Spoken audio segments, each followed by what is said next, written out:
നേരത്തെയുള്ള യാത്രയിലെ നല്ല രസമായിരുന്നു. മേഘങ്ങൾക്കിടയിലുള്ള സൂര്യൻ ഞങ്ങളെ എത്തി നോക്കുന്നുണ്ടായിരുന്നു.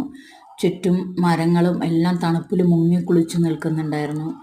ഈ ധനുമാസം രാവിലെ അല്ലെങ്കിൽ രാവിലെ നേരത്തെയുള്ള യാത്ര ഭയങ്കര രസമാണ്. അങ്ങനെ ഞങ്ങൾ ഇവിടെ എത്തിയിട്ടോ. കാരണം കനാല് പറയുന്ന സ്ഥലത്ത് കനാലിൽ നിറയെ വെള്ളം ഉണ്ടായിരുന്നു. ആ കനാലിൻ്റെ നടുവിലൂടെ ഒരു ബ്രിഡ്ജ് ഇട്ടിട്ടുണ്ട്. ആ ബ്രിഡ്ജിൽ കൂടിയാണ് നമ്മൾ അപ്പുറം കിടക്കുക. എന്നിട്ട് തിരക്ക് ഭയങ്കരമായിരുന്നു. അപ്പോൾ അതുകൊണ്ട് തന്നെ ദൂരത്തൊരു കാറ് നീക്കിയിട്ടിട്ട് ഞങ്ങൾ നടന്നു പോകാനുള്ള തീരുമാനത്തിലെത്തി. കാരണം അവിടേക്കൊന്നും അടുക്കാൻ പറ്റുന്നുണ്ടായിരുന്നില്ല, അത്ര തിരക്കായിരുന്നു. ഇതാണ് ആ പാലം. അത് കഴിഞ്ഞാൽ പിന്നെ അങ്ങനെ നിറയെ പച്ചപ്പ് നിറഞ്ഞ പാടവും ഒരു ചെറിയ ഇടവഴിയൊക്കെ ആയിട്ടാണ്. പിന്നെ അപ്പോൾ വഴിനീള കച്ചവടക്കാരും എല്ലാവരും ഉണ്ടായിരുന്നു. നല്ല ക്യൂ ദൂരത്ത് നിന്നേ കാണുന്നുണ്ടായിരുന്നു. കുപ്പിവളകളൊക്കെ കണ്ടപ്പോൾ ഇത്തിരി നിറയെ കയ്യിൽ നിറയെ ഇടണം എന്നൊക്കെ തോന്നി. പക്ഷെ പ്രായം ആലോചിച്ചപ്പോൾ പിന്നെ മിണ്ടാതിരുന്നു. അങ്ങനെ പോവുകയാണ്. ഞങ്ങളവിടെ കെട്ടുകാഴ്ചയ്ക്കായിട്ട് ഇതെല്ലാം റെഡിയാക്കി വെച്ചിട്ടുണ്ടായിരുന്നു.